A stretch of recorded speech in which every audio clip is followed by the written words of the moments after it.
नमस्कार विद्यार्थियों, आप सभी का आपके अपने YouTube चैनल आरपीएससी विद नवीन सैनी में स्वागत है। विद्यार्थियों, आज हम पढ़ेंगे तटीय मैदान। तो देखिए विद्यार्थियों, तटीय मैदान कौन से होते हैं। तो देखो, आपको बताइए पश्चिमी तटीय मैदान और इधर से पूर्वी तटीय मैदान आते हैं। तो ये मैंने कई बार बताया आपको ऐसे कर करके रफ मैप में। तो इसके बारे में हम यहाँ पर आज बात करेंगे। देखिए विद्यार्थियों कि तटीय मैदान में प्रायद्वीपीय पठारी भाग के पूर्व और पश्चिम में दो संकरीय तटीय मैदान मिलते हैं, जिन्हें क्रमशः पूर्व तटीय मैदान और पश्चिमी तटीय मैदान कहते हैं। और इनके निर्माण में समुद्री निक्षेप और नदी निक्षेप दोनों का योगदान है। निक्षेप मतलब एक तरीके से जमाव समझ लो। देखो, जैसे ये प्रायद्वीपीय पठार का ऐसे भाग है, ये वाला ऐसे करके ऐसे रपली, तो इसके ये पूर्व वाला जो तट का भाग और ये पश्चिम वाला तट का भाग, यही क्या कहलाते हैं, पूर्वी तटीय और पश्चिमी तटीय मैदान। देखिए विद्यार्थियों, वैसे बहुत ही हाई क्वालिटी के शानदार नोट्स हैं। इन नोट्स का आप यदि प्रिंट लेके और सीधा पढ़ो तो इसका तो मज़ा ही कुछ हो रहा है। तो इसके लिए आपको डिस्क्रिप्शन बॉक्स में लिंक दे रखा है। अब देखिए विद्यार्थियों, ये इधर कच्छ की खाड़ी है, ठीक है, कच्छ की खाड़ी, फिर ये इधर खंबात की खाड़ी, और ये कच्छ की खाड़ी आ गई, खंबात की खाड़ी है, और ये कोंकण तट है, और इसके बाद में ये कन्नड़ तट है, इधर ये गोवा आ गया, इधर दमन है, और इधर ये आ गया आपका ये कन्नड़ तट, ये मैंगलोर, और इसके बाद में ये मालाबार तट है। तो कोंकण तट, कन्नड़ तट और मालाबार तट, ये इसका उत्तर से दक्षिण का क्रम है, इसको भी आपको ध्यान में रखना है। और यहाँ पर है ये कन्याकुमारी, और ये बात की हमने पश्चिमी तटीय मैदान की। तो देखो, पश्चिमी तटीय मैदान है वो पश्चिम घाट के पश्चिम में कच्छ की खाड़ी से लेकर कुमारी अंतरिम तक पश्चिम तटीय मैदान फैला है। इसकी औसत जो चौड़ाई है वो 64 किलोमीटर है, और नर्मदा तथा ताप्ती नदियों के मुहाने पर चौड़ाई इसकी सर्वाधिक है 80 किलोमीटर तक। जो ताप्ती नदी के किनारे, जो नर्मदा और ताप्ती नदियों का जो मुहाना है, वहाँ पर इसकी सर्वाधिक चौड़ाई है 80 किलोमीटर तक, और औसत चौड़ाई है इसकी 64 किलोमीटर पश्चिमी तटीय मैदान की। सीधा सीधा डाटा है, इसलिए मैंने मैप में कहीं पर भी इसको नहीं घुमाया। देखो, अधिकतर नदियाँ मुहाने पर डेल्टा ना बनाकर ज्वार नदबुक या एस्चुरी बनाती है। गुजरात से गोवा तक कोंकण तट है, गोवा से मैंगलोर तक कन्नड़ तट है, मैंगलोर से कन्याकुमारी तक मालाबार तट है, ये हमने देख लिया, ठीक है। तो अब देखिए, जैसे ये मालाबार तट पर पाए जाने वाले पश्च जल को स्थानीय भाषा में कयाल कहते हैं, ठीक है। और ये पश्च जल क्या है, इसके बारे में अपन यहाँ समझेंगे, ठीक है। जैसे बेम्बानाड़ कयाल, एस्ताईमुडी कयाल, प्रावूर कयाल, कायमकुलम कयाल और मुशियाड कयाल, ठीक है। तो इन कयालों, ये पश्च जल होता क्या है, ये एक प्रकार का लेगून है। लेगून मतलब जैसे अभी मान लो पानी आया यहाँ तक, कोई नदी थी, नदी उफान पर आई, पानी यहाँ तक आया, और यहाँ पर कोई खड्डा, कोई ऐसी आकृति थी, उसमें पानी जमा हो गया, और ये वापस नदी का उफान है, वो जल स्तर तो नीचे चला गया, लेकिन इसमें पानी छोड़ गया। तो इससे अपन क्या बोलेंगे, तो यहाँ पर जो पानी आ गया ना, यहाँ पर पानी एकत्रित हो गया, इन जो ये स्थायी झीलें बनती है, यहाँ पर क्या बनती है, ये स्थायी झीलें, इनको क्या कहा जाता है, लेगून कहा जाता है। क्या कहा जाता है, लेगून कहा जाता है, ठीक है। ये एक प्रकार का लेगून है जिसका निर्माण नदियों के मुहाने पर बालू के जमाव के कारण होता है। आगे बात समझ में, तो ऐसी बात है। आगे बढ़ते हैं। तो देखो, ये यहाँ पर ये बने हुए हैं ऐसे कयाल, इन्हीं को कहते हैं ये लेगून, जो ये स्थायी जिले बनी हुई है। इसको देखो, ए स्थायी मुडी, परावूर कयाल, कन्याकुमारी, कायम कुल्लम कयाल, बेम्बानाड कयाल, कोच्चि, ये ऐसे यहाँ पर कयाल बने हुए हैं, ठीक है। आगे बढ़ते हैं। पूर्वी तटीय मैदान, तो पूर्वी घाट एवं समुद्र के बीच, जैसे ये ऐसे इंडिया का मैप हो, यहाँ पर प्रायद्वीपीय पठार है, तो इस तरफ तो आ गया पश्चिमी, और इधर है पूर्वी घाट। तो पूर्वी घाट और समुद्र तट के बीच उत्तर में स्वर्ण रेखा नदी से और दक्षिण में कन्याकुमारी तक। तो देखो, इधर देखो, उत्तर में यहाँ पर जो ये स्वर्ण रेखा नदी से शुरू होता है ये पूर्वी घाट, और दक्षिण में यहाँ कन्याकुमारी तक चलता है। तो अब देखो, ये यहाँ से यहाँ तक कहलाता है कोरोमंडल तट, यहाँ से यहाँ तक कहलाता है उत्तरी सरकार तट, और ये कहलाता है आपका उत्कल का मैदान, जो कि उड़ीसा में स्थित है। तो यहाँ पर क्वेश्चन कैसे कैसे बनते हैं, खूब तरह तरीके से घुमा घुमा कर बनते हैं। पहली बात तो स्वर्ण रेखा नदी से कन्याकुमारी तक अपना पूर्वी जो ये घाट तट है वो है। इसमें नदियाँ कौन कौन सी है, कावेरी, कृष्णा, गोदावरी, महानदी और स्वर्ण रेखा नदी। तो नदियों के बारे में आ गया एक, ठीक है।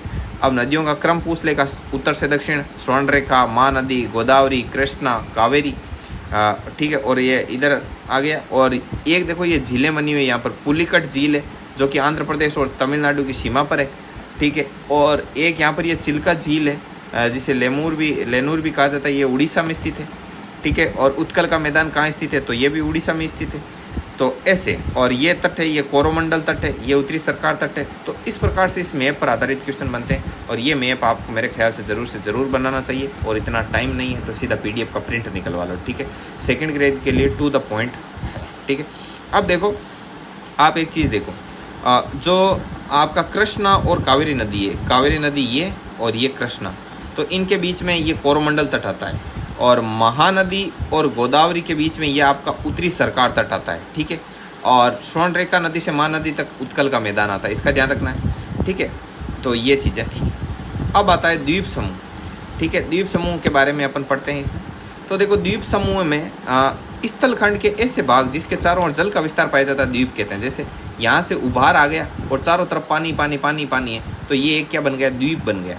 और ऐसे टोटल 247 द्वीप है भारत में, जो कि 2 भागों में विभक्त है। एक तो अरब सागरीय द्वीप जैसे लक्षद्वीप वगैरह है, तो इधर तो 43 द्वीप है अरब सागर में, और बंगाल की खाड़ी में जैसे अंडमान निकोबार है, वैसे टोटल 204 द्वीप है। तो कुल मिलाकर टोटल कितने द्वीप हैं, 247 द्वीप है। तो इनकी संख्या पूछी जा सकती है, ठीक है। आगे बढ़ते हैं, अंडमान निकोबार द्वीप समूह। तो देखो, अंडमान निकोबार द्वीप समूह में क्या क्या चीज़ें इंपॉर्टेंट है। तो मध्य अंडमान भारत का सबसे बड़ा द्वीप है, ठीक है। 1536 वर्ग किलोमीटर में फैला हुआ है। इसमें उत्तरी अंडमान 1376 और दक्षिणी अंडमान 1211, मतलब दक्षिणी अंडमान छोटा है।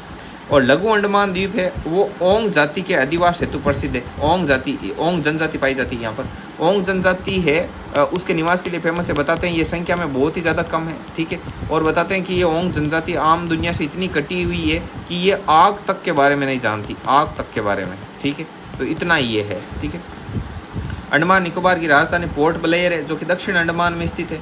और सेडल पीक चोटी है, वो उत्तरी अंडमान में है। और अंडमान की सर्वोच्च चोटी है सेडल पीक, ये वेरी इंपॉर्टेंट है, इसका ध्यान रखना। और ये 738 मीटर ऊंची है, ये भी ध्यान रख लेना, ठीक है। और माउंट में धुलियार, ये आपके निकोबार की सर्वोच्च चोटी है माउंट धुलियार, जो कि 642 मीटर है। तो इसका नाम भी ध्यान रख लेना, ये इंपॉर्टेंट है। ये कई बार एग्जाम में पूछी हुई है सेडल पीक, तो ठीक, इसलिए लोग इससे सावचेत हैं। लेकिन माउंट धुलियार के बारे में बहुत कम चर्चा होती है, तो ये आप थोड़ा सा ध्यान रखना, ये आपके उस दृष्टि से इंपॉर्टेंट हो जाता है। तो इतने इंपॉर्टेंट फैक्ट्स लिखे हुए हैं यहाँ पर, सारे टू द पॉइंट है, कचरा बिल्कुल नहीं है साथ में। तो अब आगे देखिए, आगे डंकन पास। तो डंकन पास किसे कहते हैं, दक्षिण अंडमान और लघु अंडमान के बीच में जो डंकन पास है, ठीक है। और लैंडफॉल द्वीप समूह, अंडमान निकोबार द्वीप समूह का सबसे जो ऊपरी भाग है उत्तर का, वो कहलाता है लैंडफॉल द्वीप समूह। और बेरन द्वीप है, वो भारत का एकमात्र सक्रिय ज्वालामुखी है, ये तो आपको पता ही है। अब देखो, लक्षद्वीप, परवाल द्वीप, एटोल द्वीप, कोरल और मूंगों की चट्टान, ठीक है। तो ये लक्षद्वीप के क्या है, नाम है, ठीक है। तो ये नामों को ध्यान में रख लेना, मूंगों की चट्टान, कोरल, एटोल द्वीप, परवाल द्वीप। और लक्षद्वीप की राजधानी है वो है कवारती। और अगाती द्वीप यहाँ एकमात्र द्वीप है जिस पर हवाई अड्डा है। कौन से पर, अगाती द्वीप पर। अगाती से ध्यान रखना, अगाते अगेती, ठीक है। और पहले आया है ये बेचारा, ठीक है, तो इसको हवाई अड्डा दे दिया।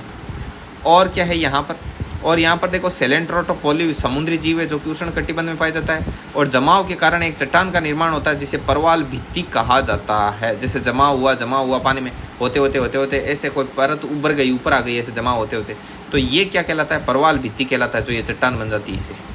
देखो, टूना क्या है, टूना पानी में पाई जाने वाली मछली है। और पिट्टी द्वीप क्या है, ये एक पक्षी अभ्यारण्य है, पिट्टी द्वीप, ये ध्यान रखना। अब देखो, ये यहाँ पर चैनल है, इन चैनल के बारे में तो आप जानते ही हो। देखो, ये आंध्रो द्वीप है, जो सबसे बड़ा द्वीप है। आंध्रो द्वीप सबसे बड़ा द्वीप है, कौन किसका, अरब सागर में स्थित। तो और ये अमीनी द्वीप समूह है। तो लक्षद्वीप का इधर सबसे बड़ा द्वीप यही है, आंध्रो द्वीप। इधर मिनिकॉय है, ये भी लक्षद्वीप का जो द्वीप है, ठीक है। ये 8 डिग्री चैनल और 9 डिग्री चैनल के बीच में मिनिकॉय है। 8 डिग्री चैनल और नीचे 6 डिग्री चैनल मान लो आप, ठीक है। तो इसमें कौन सा है, ये आपका आ जाएगा मालद्वीप है, ठीक है। और इधर देखो, लक्षद्वीप का जो दक्षिण द्वीप है ये मिनिकॉय। तो यहाँ पर 4.80 वर्ग किलोमीटर इसका क्या है, ये क्षेत्रफल है। तो इस प्रकार से आप इसको ध्यान में रख सकते हो। और देखिए, ये अंडमान निकोबार द्वीप समूह का है, ये पूरा चित्र बनाया हुआ है। ये मध्य अंडमान, उत्तरी अंडमान, ये सेडल पीक चोटी, ये उत्तरी अंडमान में स्थित है। इधर ये बेरन द्वीप है, भारत का एकमात्र सक्रिय जो ज्वालामुखी है वो, ठीक है। और ये ऊपर देखो, ये कोको द्वीप, ये इधर कोको जल मार्ग। और ये लैंडफॉल द्वीप समूह, नारकोंडम द्वीप।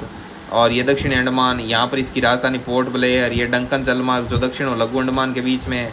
ये 10 डिग्री चैनल है वो लघु अंडमान और कार निकोबार के बीच में है। ठीक है। और ये लघु निकोबार, ये व्रत निकोबार, और 6 डिग्री चैनल है ये इधर इंदिरा पॉइंट। तो 6 डिग्री चैनल है वो रोंडो द्वीप इंडोनेशिया और इंदिरा पॉइंट को अलग करता है। या फिर ऐसे बोल दो व्रत निकोबार और रोंडो द्वीप के बीच में 6 डिग्री चैनल है। ये कैसे ही देख लो। और ये मैंने इतना लाइटली क्यों पढ़ाया है, इसके बारे में आप जानना चाहोगे तो मैं आपको बता दूं कि ये मेरा पहले से पढ़ाया हुआ है पूरा का पूरा, बहुत ही अच्छी तरीके से, ठीक है। तो विद्यार्थियों, इसी के साथ ये अपना ये जो भारत के भौतिक प्रदेश नाम से जो अपना चल रहा था सिलसिला, ये यहाँ पर इसी वीडियो के साथ क्या होता है, कंप्लीट होता है, ठीक है। अब नया टॉपिक उठाएंगे भारत के मतलब भारत का जो ज्योग्राफी है, इस भारत के भूगोल का नया टॉपिक नेक्स्ट वीडियो में लेंगे, ठीक है विद्यार्थियों। तो मिलते हैं नेक्स्ट वीडियो में, तब तक के लिए जय हिंद, जय भारत।